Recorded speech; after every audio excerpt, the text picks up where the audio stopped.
Now, what brand is this? Our fourth speaker Oh, of the GE, okay. evening, time and life, I need to make him. Alina Alvarez, No, our celebrity I think web developer, is a member of Tampa Toastmasters since October 2013. She's a competent communicator and an advanced communicator bronze. She has a lot of awards and swag, so we're going to have to give it up when she comes up here. She will be giving a speech from the Professional Speaking Manual, Project Number 3, the Sales Training Speech titled, You Can Do It. For the purpose of this speech, we will assume that Alina is a professional speaker, and she's been training sales teams from Fortune 500 companies from all over the world for the past 10 years. Put your imagination caps on, and please welcome our resident celebrity expert, Miss Alina Alvarez. Woo!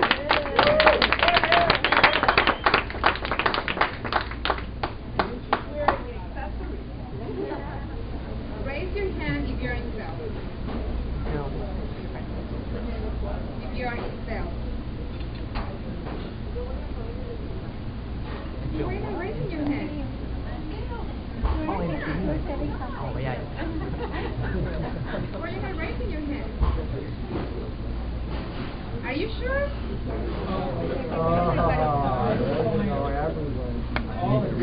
I'm sorry to break the news for actually the majority of you. I'm surprised.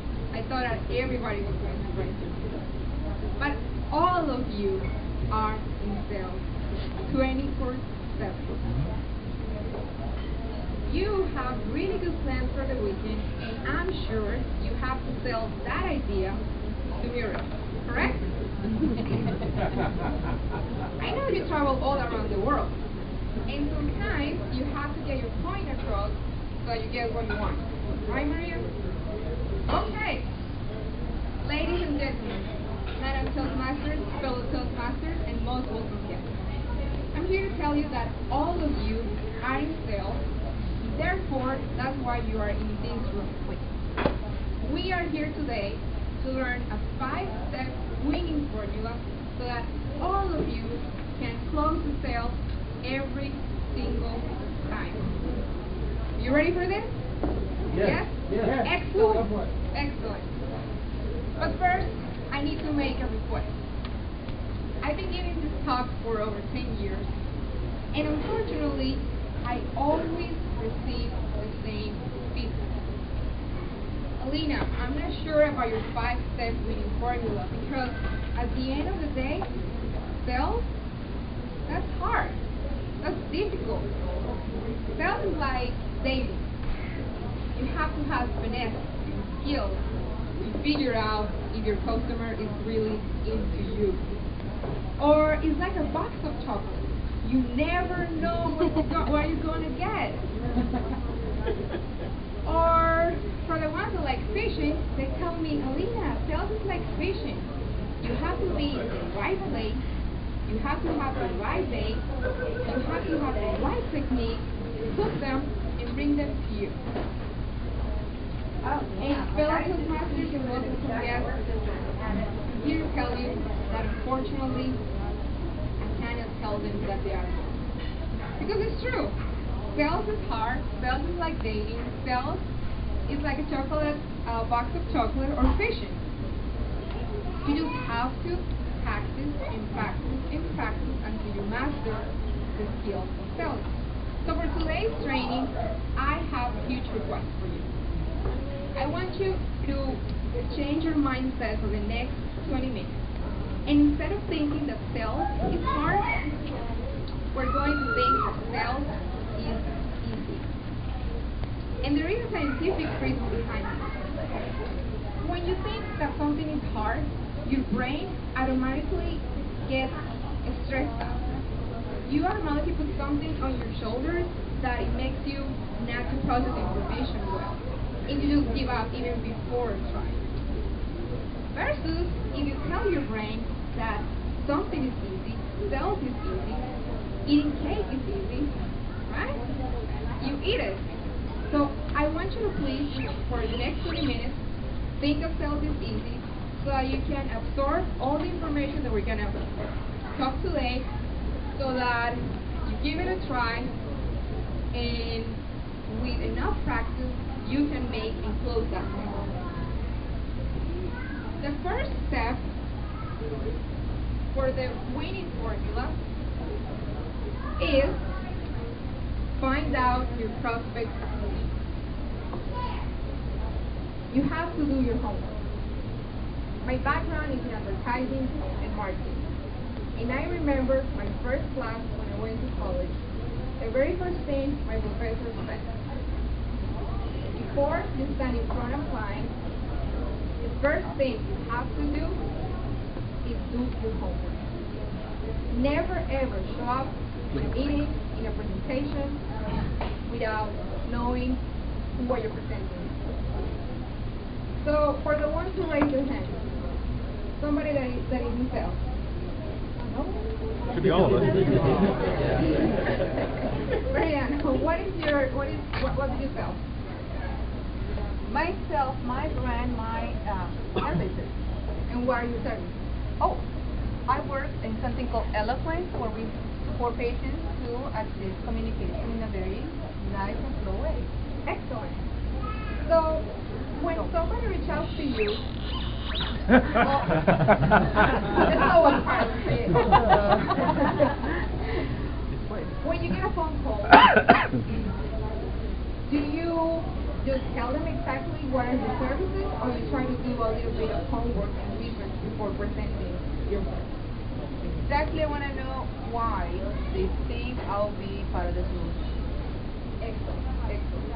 That's the first thing you have to do. Whether it's a product that you're selling, whether it's a service, whether it's yourself that you're selling, to your significant other, to your boss, you have to do your homework. You have to find out what is your problem, like Marianne mentioned. And how do you do that? You do that by asking questions. But it's not any type of question. You really have to ask the right questions so you can get the answers that you want. And how do you know what you like? What you have to do is that you have to have your goal in mind. My goal is to serve a specific product. My goal is to tell for Muriel to say yes to the plan. Whatever your goal is, you have to have it in mind so that you can start drafting questions related to that goal so you can get insights and information to then later present your solution. The first step, find out what a prospect needs. Do your homework. Interview by asking questions. Have your goal in mind. Try to find their problem and their causes and try to understand their situation and how you can solve the situation. And you're going to absorb all that you need. Once this step is done, the second step is to gain the confidence of that prospect. At the end of the day, you're selling to another person. We are human beings. We're based on relationships. Before any transaction is done, before any money is given to you, you have to gain the confidence of that person. And how do you gain that confidence? By being friendly, by listening, by truly listening to what they have to say, by being honest with your client. Just because you have something that you want to sell, that doesn't necessarily mean that it's the best fit for that person. And you have to be honest with that. And from my experience, I've seen that whenever I'm extremely honest with the person and say, honestly, I don't have that service, I cannot serve you well, but I have somebody that can help you out. 9 times out of 10, they come back later to purchase the service that I sold because I gained their trust and I gained their confidence. But it's extremely important to be sincere and honest with your prospects. Show them that you're a real person. Show them that you also have feelings, that you have family. Yeah, I don't think she's going to let me walk It's out okay with a smile. to be not perfect while you're selling. So now we have 2 questions. Find out the prospect needs and find out if the second is the confidence. The third step in the selling process is sell a solution.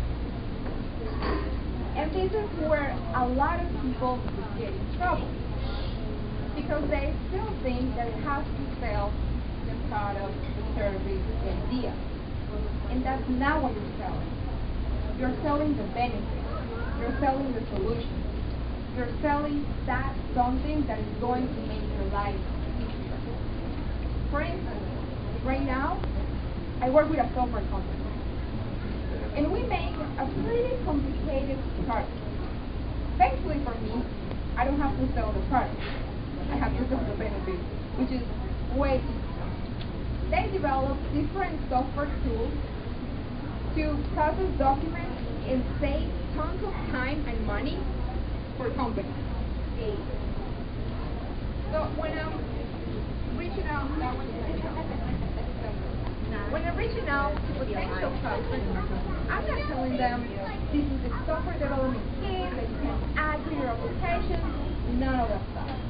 What I'm just telling them, we have this really awesome product that if you implement in your application, it's going to save development time, your staff, your team will be able to be more productive, and you can bring your product to market faster.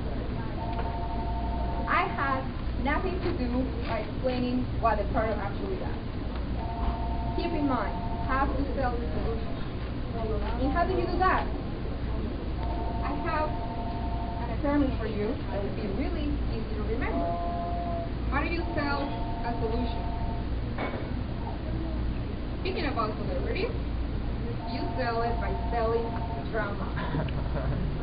You know what drama stands for? D. Demonstration. You have to demo your product or service. If it's something tangible, bring it to the meeting. If it's not tangible, maybe have a video. You have to demonstrate what your product or service does. The R stands for recommend. You are there to help them solve their problems. So perhaps not all your services or products fit them, but maybe one of them. So you can recommend, I would recommend you go with the service since your kid has X challenges. I recommend you to do 8 sessions versus doing 20 sessions. Whatever the case may be, think about your presentation and based on that, make recommendations. The A, and I'm going to need help here. I think it's pronounced arithmetic, which is pretty much manipulating numbers. And it's planting the seed in the other person's mind about what you want them to do. So while you're in the sales process, plan words like spend, buy, invest, pay. And the power of words is huge. Whenever you plant those seeds about yes, approval, need it, this is good for you, the other person actually will believe it too. M is for measure. When you sell benefits, you have to be able to prove that that benefit will do what you claim. Are you able to provide positive measurable benefits? If not, I would suggest to go back and do your homework a little bit better so that you can come and give you your solution but with measurable benefits. And the last A is for sure. According to research, a prospect will only accept a proposition as a solution until he or she is satisfied with you answering the 3 following questions. Will it work? Is it the best available? Will be the best in the future. So you must be able to clear the win-lose attitude and turn it into a win-win situation by mutually solving that problem. Are you ready to sell some drama? Yeah. Is it right? Excellent. Now moving to the 4th step.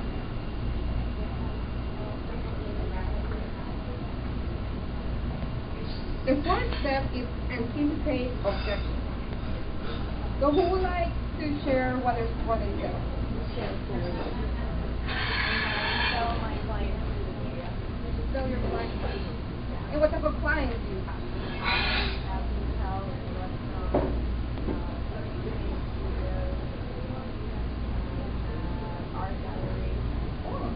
let's go with art gallery. What do you think are their use? The art gallery, if we want to exhibit or exhibit, it can be on, they want people to go make the word, spread the word about it. Excellent.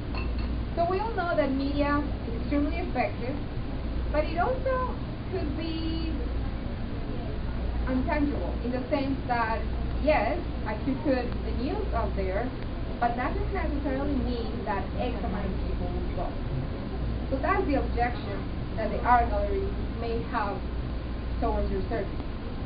Yes, Luciel, you can come and tell me that Paint News 9 and all these media channels are going to cover my art gallery, but how are you going to prove to me that X amount of people will come? Sometimes I have the opposite with the other day. I'm taking my client to great and they don't want to cover our gallery because they don't connect. Yet our gallery as part of it is not as important. So I have to switch it to media as something really important. I want them. So Excellent. So I think Lucille was extremely prepared because before she picks up the phone and reach out to the newspaper, I'm pretty sure she will have an answer of, Lucille, I don't want to cover this news because this is not hard news, this is soft news. And Lucille will have an answer for that. Every time, try to come up with any type of a scenario that is not positive and try to come up with an answer for it. And last but not least, the last step, which some people think that is the most important one. I think each of the steps are equally important, but this is the fun one. This is where you get paid. Yeah. Make the close. That's the ultimate goal. For the other person to act on whatever the position you get. You have to ask for it. There is a study, and I don't recall right now the percentage, but it is the majority of salespeople at the end of the entire sales process forget to ask for the sale. Forget to say, when would you like this delivered by? Can I invoice you or can I pay by credit card? Whatever the case may be, you have to ask for what you want. And how you're going to do that? There are several techniques, but since you are all Toastmasters and I really like you, I'm going to share them with you. This is top secret. Only you will know this technique. It is actually another way, I put it in a way that is easy to remember for all of you, which is close. So the C stands for comparison. At this stage, you already presented your solution, you already gave benefits, you already had engagement from the other side. So it's a good time to compare your product or service with another competitor to show how superior and how good is your product. So in this stage, we're confident that you have a better solution than the competition. So that's a good technique so that you can close the deal. Other technique is the love technique, which is you can motivate the buyer through fear or love that if they delay the buying process, they may lose the discount, they may lose the freebie, they may lose the opportunity to get work with your service. The O stands for opinion. Ask them what they think, but you have to be very careful how you ask these questions. A good way that you can ask for their opinion is, in your opinion, don't you agree that this will make your job so much easier? This is a positive question. And more likely it will be like, yes, it will. Also, S is for a story. A story that describes how somebody tell a story that describes how someone made a decision to follow your presentation. We love stories, especially Toastmasters. Tell us a story, we're there. Last but not least, E stands for example, which is give a specific example of the result of buying a product or service. Fellow Toastmasters and most welcome guests, I believe I gave you the 5-step winning formula to sell 24/7. Regardless if your job is actually selling or your job is not really selling but you're still selling every day, please remember, first step, find out your prospect needs. Second, gain their confidence. Third, sell the solution, sell the benefit. Fourth, anticipate their objections. And finally, make it. I believe if you practice this formula over time, you will be able to sell it, because I know that all of you